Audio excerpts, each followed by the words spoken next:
Hello everyone, welcome to Sen academy. आज के topic में हम डिस्कस करने वाले हैं national and international current affairs के बारे में।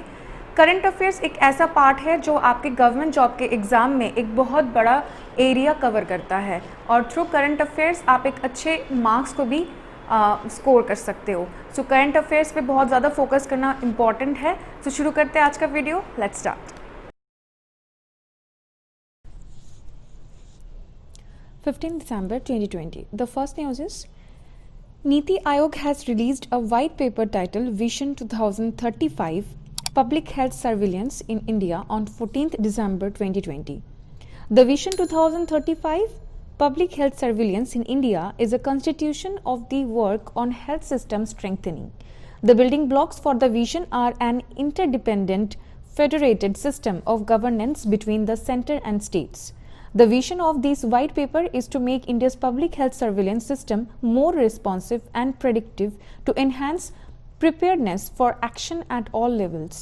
The citizen-friendly public health surveillance system will ensure individual privacy and confidentiality enabled with a client feedback mechanism. Important keys: Chief Executive Officer of NITI Aayog is Amitabh Kant. Chairperson of NITI Aayog is Prime Minister Narendra Modi. Next. The SoftBank-backed mobility platform Ola has signed a Memorandum of Understanding (MoU) with the Tamil Nadu government to set up its first factory in the state at an investment of Rs 2,400 crore. Upon completion, the Ola factory in Tamil Nadu will be the largest scooter manufacturing facility in the world. Initially, the factory will have an annual manufacturing capacity of 2 million units. Important keys: Tamil Nadu capital is Chennai. Chief Minister of Tamil Nadu is Edappadi K. Palaniswamy. Tamil Nadu Governor is Banwarilal Purohit and Tamil Nadu state dance is Bharatnatyam. Next. The International Hockey Federation (FIH) had announced that the 2023 FIH Men's Hockey World Cup will be hosted in Odisha for a second consecutive time. The tournament will be held at two venues, Bhubaneswar and Rourkela. The Men's Hockey World Cup 2018 was also hosted by Orissa. The 2023 tournament will be 15th edition of the Men's International Hockey Federation Hockey World Cup. It will be held at the Kalinga Stadium in Bhubaneswar and at the Biju Patnaik Hockey Stadium in Rourkela. FIH Hockey World Cup is held after every 4 years. Important keys: Chief Minister of Orissa is Naveen Patnaik. Orissa capital is Bhubaneswar. Orissa Governor is Ganeshi Lal. Next. Himgiri, which is the first of 3 Project 17A ships being built at Garden Ridge Shipbuilders and Engineers Limited, Kolkata, was launched. The launch of Himgiri has showcased GRSE, which stands for Garden Ridge Shipbuilders and Engineers Limited, commitment towards the building of 3 state-of-the-art warships of P-17A for Indian Navy. Under the Project 17A program, a total of 7 ships, 4 at Mazagaon Dock Shipbuilders Limited and 3 ships at GRSE are being built with enhanced stealth features, advanced indigenous weapon and sensor fit along with several other improvements. P-17A ships are the first gas turbine propulsion and largest combat platforms ever built at GRSE. Since its inception, Project 17A has upheld India's vision for Atmanirbhar Bharat. Next. Rating agency CRISIL has lowered the contraction rate of India's GDP and now expects the growth rate at the Indian economy to contract 7.7% in the ongoing fiscal 2020 to 2021. Compared to the 9% forecast in September 2020 due to faster than expected recovery in the second quarter. For the fiscal 2021 to 22, CRISIL expects the growth to bounce back to 10%. Next. The 9th edition of Sustainable Mountain Development Summit (SMDS) held in Dehradun, Uttarakhand. The 4-day-long summit was organized by Indian Mountain Initiative and hosted by Sustainable Development Forum Uttaranchal, Dehradun. The theme for 2020 SMDS was Emerging Pathways for Building a Resilient Post-COVID-19 Mountain Economy, Adaptation, Innovation and Acceleration. The summit deliberated on issues such as migration, water security, climate resilience, and innovative solutions for the farm sector and disaster risk reduction in the Indian Himalayas. The focus of the summit was on building pathways towards a resilient and sustainable mountain economy in the context of a post-COVID-19 scenario and climate change. Next. International Union for Conservation of Nature (IUCN) Asia Regional Office awarded Paul Sein for Goldman Environmental Prize 2020 for Asia. This award is given to him for his efforts in promoting the self-determination of the Karen people in managing their natural resources. Paul is the co-founder of the Karen Environmental and Social Action Network. It is established in 2001. Next. The second non-fiction book by author Amish Tripathi is titled Dharma, Decoding the Epics for a Meaningful Life.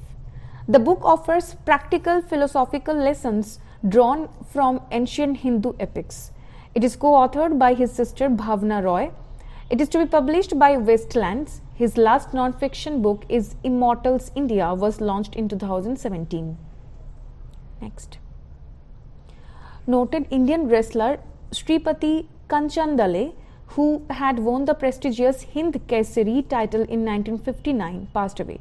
In 1959, Khanchanale won the Hind Kesari title by defeating wrestler Rustam-e-Punjab Batta Singh at the New Railway Stadium in Delhi. The prestigious Hind Kesari title commands the highest respects in the Indian wrestling world. He was also a recipient of the Shiv Chhatrapati Award, which is given by the Maharashtra government. Next. Ambrose Dlamini, the Prime Minister of Eswatini, a country in southern Africa, has passed away after contracting coronavirus. He was appointed as the 10th Prime Minister of the country in October 2018.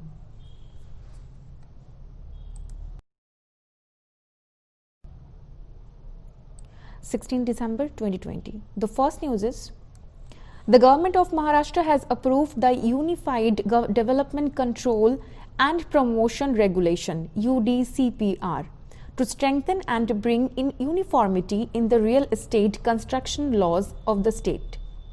This uniform set of regulations will specify everything from the height of buildings to the width of roads and the size of amenity spaces. The new set of rules will apply on all municipal corporation, councils and Nagar Panchayats in the entire state except Mumbai and some neighbouring areas like hill stations, eco-sensitive zones and specified corporation areas.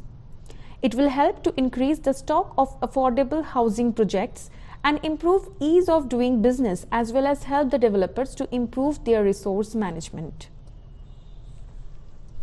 Important keys: Chief Minister of Maharashtra is Uddhav Thackeray, Governor of Maharashtra is Bhagat Singh Koshwari. Next. The Norwegian Institute of Bioeconomy Research has signed an MoU with C Ganga, a think tank of National Mission for Clean Ganga, for development of sludge management framework in India.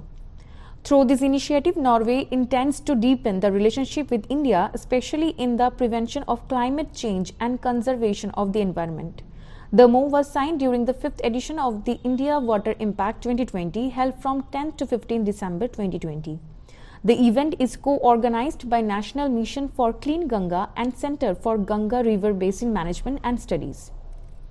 Important keys: Norway currency is Norwegian krone, Norway capital is Oslo, and Prime Minister of Norway is Erna Solberg. Next. Indian Coast Guard offshore patrol vessel Sujeet, which is second in the series of 5 OPVs, was commissioned at the Goa Shipyard Limited in Vasco Town, Goa by Rajkumar, Secretary of Defence Production.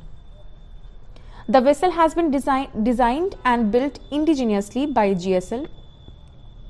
The first ship in series ICGS Sachet was commissioned by Union Defence Minister Rajnath Singh in May 2020. The ship was commissioned in the presence of K. Natarajan, Director General of Indian Coast Guard, and others.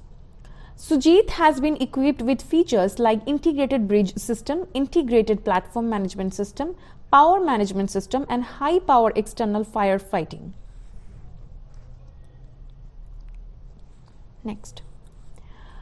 The interceptor boat C-454, built by Larsen & Toubro at the Hazira plant, will operate from Gujarat under the control of the Commander Coast Guard region northwest of the Indian Coast Guard. It was commissioned by Surat Police Commissioner Ajay Tomar. This interceptor boat is built indigenously by L&T Jetty Hazira. It is capable of a high speed of 45 knots, having the capability to operate in shallow waters. Next. S&P Global Ratings, previously Standard & Poor's, has raised India's GDP growth projection for the financial year 21 to -7.7% from -9% estimated earlier. The lower contraction rate is based on rising demand and falling COVID infection rates. The US-based Standard & Poor's rating agency has projected India's growth to rebound to 10% in next fiscal, that is 2021 to 2022. Next. The Reserve Bank of India has approved the reappointment of Uday Kotak as Managing Director of Kotak Mahindra Bank for a further period of 3 years with effect from January 1st, 2021. Kotak is founder, Managing Director and promoter of the bank. RBI has also approved the appointment of part-time Chairman Prakash Apte and Deepak Gupta as joint MD of the bank for a period of 3 years. Important keys. Kotak Mahindra Bank, established on 2003. The headquarters of this bank is Mumbai, Maharashtra. And tagline of Kotak Mahindra Bank is, "Let's make money simple." Next. The United Nations Environment Programme, UNEP, has announced 6 laureates of the 2020 Champions of the Earth Award, the UN's highest environmental honor.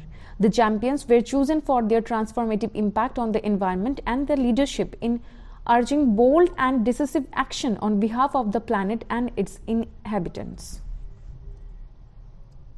Next. Lok Sabha Speaker Om Birla has released a book on the occasion of the 19th anniversary of the Parliament attack on 13th December. He released the book The Shaurya Unbound and Samundar Samave Boond Mein was released on the 2001 incident. As many as 14 people, including the 5 terrorists, died during the incident.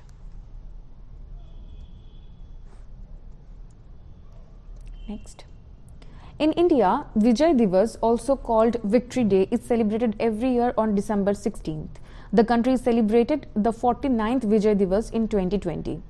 Vijay Diwas is observed to commemorate the service, valor and sacrifices of the gallant man of the Indian Armed Forces victory over Pakistan in 1971 war.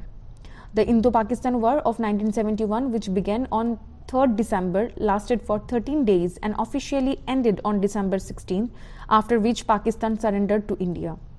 It was on this day in 1971 the chief of the Pakistani forces, General A. Khan Niazi, along with 93,000 troops, has surrendered unconditionally to the allied forces consisting of Indian Army and Mukti Bahini. The end of the war also resulted in subsequent succession of East Pakistan into Bangladesh. Next. Eminent aerospace scientist and Padma Vibhushan awardee Rodam Narasimha has passed away. He had served at the prestigious Indian Institute of Science, where he taught aerospace engineering from 1962 to 1999. He also served as a director of the National Aerospace Laboratories from 1984 to 1993. The central government bestowed the second highest civilian award of India, Padma Vibhushan, on him in 2013 for his contribution in the field of aerospace engineering. Together with the Missile Man of India and former President Dr. APJ Abdul Kalam, Professor Narasimha had authored a book, Development in Field Mechanics and Space Technology. Next. Former Australia Test all-rounder Eric Freeman has passed away. He made his Test debut against India at the Gabba in 1968, during which his opening scoring shot was a 6, and he became the first player to achieve the feat. Freeman received the Medal of the Order of Australia in 2002 for his services to sports. After retiring from cricket in the 1973-74 season, he took up the career as administrator, coach and broadcaster. Freeman was also an elite football player representing Port Adelaide, and he topped the club's goal-kicking list all 5 of his complete seasons. Next. The India Post Payment Bank IPPB along with Department of Post DOP launched a digital payment application called Dak Pay on 15 December 2020 in an effort to provide digital financial inclusion at the last time across India. This app was launched by the Union Minister for Communication, Electronics and Information Technology and Law and Justice, Ravi Shankar Prasad. The app Dak Pay will facilitate the customers of the DOP and IPPB in easy digital transaction and other banking and postal services. This innovative app will help people transfer and receive money with ease, and those who do not have smartphones can also do money transaction on these apps with the assistance of postmen. Dak Pay is not just a digital payment app but a suite of digital financial and assisted banking services provided by India Post and Indian Post Payment Bank through the trusted postal network across the nation to cater to the financial needs of various sections of the society. Important keys: MD and CEO of India Post Payment Bank is J. Venkataramu. India Post Payment Banks was incorporated as payment banking company under Section 22(1) of Banking Regulation Act 1949, and its headquarters is in New Delhi.